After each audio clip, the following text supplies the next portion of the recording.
Muy bien, está bien. Ya, continuamos. Ya, continuando, nos quedamos en la parte de postquirúrgico de cirugía cardíaca, ¿no? Que la dosis baja, a las cuales se podrían iniciar, que serían 0,03 microgramos a 0,1 microgramo minuto, ¿no? En el cual tienen un efecto incrementando el índice cardíaco, ¿no? Y la presión arterial media, ¿no? Pero tienen, a diferencia del empleo de la dobutamina, a 5 microgramos kilogramo minuto, tienen menor efecto taquicardizante. Quiere decir que son 100 veces más potentes como inotrópicos que la dobutamina y la dopamina.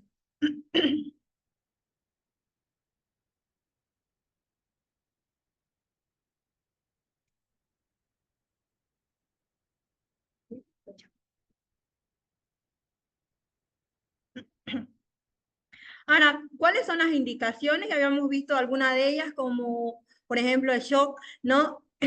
Entre otras indicaciones que tenemos son la parada cardiorrespiratoria, el síndrome de bajo gasto cardíaco, ¿no? El shock anafiláctico y distributivo a dosis alta y su indicación pues, principalmente en el shock hipodinámico, como lo vamos a estar viendo, cuando pacientes que, un ejemplo, por ejemplo, perdón, son pacientes que tienen shock hipovolémico que no responden a fluidos, ¿no? Entre los efectos secundarios, también es arritmogénico, igual que las anteriores que habíamos mencionado, ¿no? Producen una profunda vasoconstricción esplánica, isquémica de órganos abdominales, ¿no? Y los efectos que a veces les tenemos miedo son la presencia de hiperglicemia, hiperlactemia y algunos que son la leucocitosis. Ahora, hablando de la noradrenalina, es el principal neurotransmisor simpático postganglionar, ¿no? Tiene efectos potentes, ¿no? A lo que se refiere en vasoconstricción, actúa aumentando el retorno venoso y mejorando la precarga del ventrículo derecho. Al aumentar la resistencia vascular sistémica, aumenta la postcarga ventricular, sobre todo el lado izquierdo. Y puede conducir, ¿no? El empleo de dosis muy altas de noradrenalina a una bradicardia refleja. Y es de elección en el shock caliente o shock hiperdinámico. Ahora, el efecto que tienen sobre los receptores son alfa 1, 2, beta 1 y beta 2, ¿no? Son agonistas adrenérgicos con potente actividad mínima, sobre todo a nivel de los receptores beta, incrementa el flujo sanguíneo cerebral y coronario, y a dosis baja, que sería de 0,01 microgramos kilogramo minuto, estimula los receptores beta adrenérgicos, aunque no está tan recomendado el uso de la noradrenalina a dosis baja, ¿no? La dosis que se recomienda para estimular los receptores alfa de inicio podría ser 0,1 microgramos kilogramo minuto.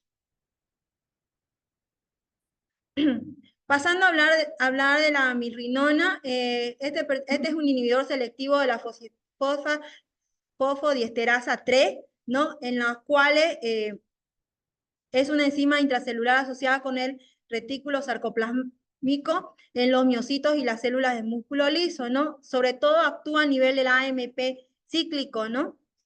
Convirtiéndolo en AMP, potenciando la liberación sobre todo del calcio, ¿no? Es un potente inotrópico y vasodilatador directo, mejora la relajación a nivel diastólica, aquí hablamos más del usotropismo, y reduce la resistencia vascular sistémica por su efecto vasodilatador que tiene. La dosis recomendada son de 0,3 a 0,75 microgramos kilogramo minuto.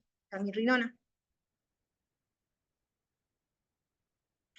Entre sus indicaciones son el shock cardiogénico, síndrome de bajo gasto cardíaco, agudo por precarga elevada, una resistencia vascular sistémica normal o elevada, ¿no? Y una resistencia vascular pulmonar elevada, ¿no?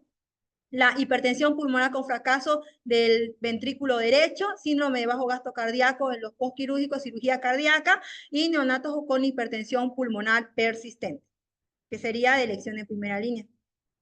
Neonatos, ¿no? Sobre los efectos adversos, secundariamente, como es un fármaco que produce vasodilatación sistémica, produce hipotensión, ¿no? También se ha asociado con trombocitopenia, tratamiento a largo plazo con mirrinona en la insuficiencia cardíaca avanzada, se ha relacionado con el incremento del riesgo de arritmia y muerte, ¿no? Si bien es este medicamento, la mirrinona, es el que menos consume oxígeno a nivel de miocardio, a veces se lo ha relacionado con arritmia.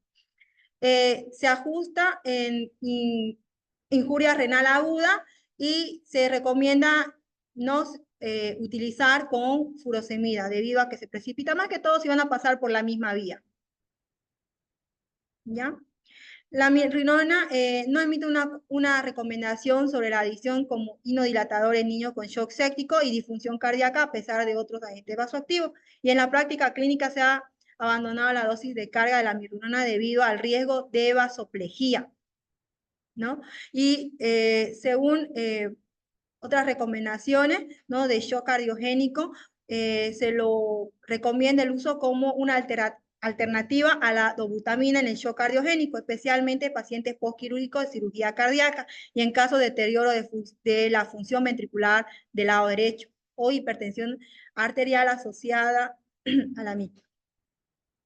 Ahora, en cuanto a esta publicación, en cuanto a la prevención del síndrome de bajo gasto cardíaco después de cirugía cardíaca en pacientes pediátricos, ¿no? En un estudio aleatorio de doble ciego se compara la dobutamina con la mirrinona, indicando que ambas son seguras, bien toleradas, ¿no? Y tienen la misma efectividad en la prevención del síndrome de bajo gasto cardíaco en pacientes postquirúrgicos de cirugía cardíaca. Otro medicamento es el levosimendan, que es un sensibilizador del calcio, ¿no? Tiene dos efectos. Uno, que potencia la sensibilidad del calcio mediante la unión de la troponina C cardíaca y aumenta la fuerza de contracción. Y otro efecto que tiene, que abre los canales dependientes de potasio y sensible al ATP del músculo liso. Es decir, que produce vasodilatación. Entre los efectos inotrópicos positivos hay el usotropismo vasodilatador también, que es sistémico pulmonar y también a nivel coronario, además de efecto cardioprotector, ¿no? Las dosis son, como se indican aquí, de 0,05 a 0,2 microgramos kilogramos minuto. Ahora, ¿en qué situaciones se puede usar el levosimendan? En la indicación que sería un shock cardiogénico que no responde a la terapia habitual, un síndrome de bajo gasto cardíaco postbomba, ¿no? Y entre los efectos adversos hay la cefalea, náuseas, hipotensión y taquicardia o presencia de extrasístoles, ¿no? No está asociado con disminución de mortalidad y estancia, ¿no? Hospitalaria versus a la dobutamina y la mirrinona. Otro fármaco que tenemos es la vasopresina, ¿no? Que más o menos este se lo define como una hormona antidiurética, un péptido producido sobre todo en el hipotálamo y secretado por la circulación sistémica desde la neurohipófisis, ¿no? Tiene una vida media corta de 5 a 10 minutos y sus acciones fisiológicas son de retención de agua a nivel del riñón y contracción, perdón, del músculo lisovascular, y las dosis son como se indican acá, según las publicaciones, de 0,0003 a 0,02 unidades internacionales de kilogramos minuto, pero esta no es una dosis establecida como tal, ya que varía, depende de la situación. Ahora, las indicaciones son el shock séptico, ¿no? Vasodilatado, ¿no? Debido a su actividad vasoconstrictora que tiene, las cirugías cardíacas, ¿no? Hay vasoplejía por empleo de bomba, circulaciones transcorpóreas, los efectos adversos que se pueden esperar en un empleo de vasopresina es la isquemia coronaria, aumento de la postcarga miocárdica y lesiones cutáneas isquémicas, taquiarritmia y la hipoperfusión esplánica. Ahora, como hemos visto ya los fármacos en cuanto a lo que se refiere a vasopresores y nootrópicos, nosotros tenemos que valorar siempre, ¿no? ¿A qué queremos llegar con esto, no? Tratar de normalizar la frecuencia cardíaca para la edad del paciente, los pulsos distales y centrales, el llenado capilar, la temperatura de la piel, el sensorio del paciente y tratar de tener ritmos diuréticos mayores a 2 ml kilogramo hora, ¿no? En los cuales también tenemos que valorar la saturación venosa central, que tiene que ser mayor a 70%, no mayor a 75, no entre 70 y 75, la glucosa, el calcio, que tiene que encontrarse dentro de valores normales o adecuados para la edad del paciente, y un índice cardíaco entre 3,3 a 6 litros minutos metros cuadrados, y también valorar el lactato. Estas son algunas de las fórmulas que se utilizan en pediatría, ¿no? Para calcular cuánto es que se lo debe administrar a los pacientes. La regla de los 6, que es que se emplean en algunos casos, ¿no? Y las concentraciones máximas si es para vía central o vía periférica, ¿no?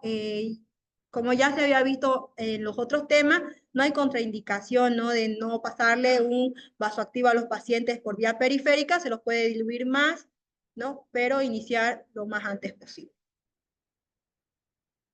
¿no? Aquí hay más evidencia que lo respalda, ¿no? Aquí no sale. Ya, en esta otra publicación también habla sobre la revisión de la estabilidad de los medicamentos fotosensibles, ¿no? A veces pasa que por parte de enfermería dice, doctora, necesito un microgotero ámbar, no puedo iniciar el vasoactivo, ¿no? No es una contraindicación, ya que en este estudio que se ha realizado, ¿no? Se tiene que valorar el prospecto, cómo viene la medicación, y aquí claramente indica que la dopamina y la dobutamina no siempre necesitan protección de la luz, ¿no? La adrenalina igual se podría pasar sin fotoprotección, pero hay que valorar la coloración y los cambios de la misma, ¿no? Tratar de no usarlo, no mantenerlo una vez preparado más de 24 horas también. ¿Qué conclusiones tenemos que tener en cuenta? No hay inotrópico o vasoactivo ideal y se debe evaluar a cada paciente de forma individual, ¿no? No lo que hemos usado, por ejemplo, en un paciente y no ha ido bien, digamos, lo vamos a usar en todos, ¿no? Cada paciente es un mundo diferente y tenemos que valorarlo al paciente en su totalidad. Valorar los efectos adversos de cada inotrópico y vasoactivo, ¿no? También hay efectos esperados, a veces los necesitamos y nosotros también tenemos que estar alerta, ¿no? Y saber lo que vamos a hacer cuando se presenten los mismos, ¿no? Se debe titular y desescalar las aminas, ¿no? Una vez que hemos iniciado la amina, tenemos que ir ascendiéndola hasta que tengamos el efecto deseado y una vez que el paciente se haya logrado compensar, ¿no? Y ir desescalando.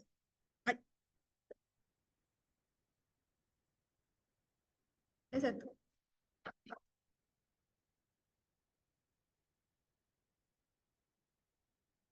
Agradecer aquí a la doctora Gabriela por su excelente presentación. Si es que hubiera alguna pregunta por parte del auditorio o por la plataforma virtual. Doctor, díganos. Con el tema de las nutriciones, que es algo que pregunta de las nutriciones por vía periférica y no vía central. Que a veces se retrasa como a veces la vía central. A veces la nutrición es atractivo. Bueno, hay algo con lo que se llama concentraciones máximas y concentraciones recomendadas, ¿no? Las concentraciones máximas es lo que nos indica a los cuántos podemos ir restringiendo el líquido, pero se indica por vía central. Sí o sí, ¿no? Debido al hecho de que mientras más concentrado esté el medicamento, produce mayor lesión a nivel del vaso donde se lo va a administrar o el tejido, ¿no? Y a veces hay el miedo por parte de enfermería, por ejemplo, con la administración de la noradrenalina y la adrenalina. Casi no nos hace mucho problema con la dopamina y la dobutamina, pero cuando le decimos, le dicen, pásele adrenalina por vía periférica, a tal goteo, no quiere, ¿no? Sin embargo, hay evidencia que demuestra y también hay publicaciones en las cuales hay recomendaciones de cuánto podemos diluir. En este caso, así hablando en términos generales, tiene que estar más diluido para poder administrar. Es cierto, le vamos a pasar un poco más de volumen del que nosotros le estamos restringiendo a nuestro paciente, pero lo vale. No podemos estar esperando una vía central. ¿No? En algunos casos, si son situaciones de emergencia y si lo amerita, un acceso intraóseo, si el paciente no tiene vía periférica. Lo importante es salvar la vida del paciente. Muchas gracias, doctora. ¿Alguna otra pregunta por parte del auditorio o la plataforma? Para ya está bien, doctora. Con la verdad, por ejemplo, en ese dopamina hubo un 6 miligramos por ml. Entonces sacan redes, ¿qué? ¿Cuánto le va a tocar? ¿No? Entonces, si calculan, esa es dosis para vida central, si calculan esa, que básicamente el líquido al, ya lo van a ver, de hacia el arteria simple le va a salir la cantidad de líquido que va a requerir para el líquido. Entonces, esa lo diluyen 10 veces más para pasar por la vía periférica y no va a tener problemas. Esa es la solución. Pero esa es mientras le coloquen la vía central. Y además tiene que ser una vía, si la van a pasar por vía periférica, tiene que ser una vena gruesa.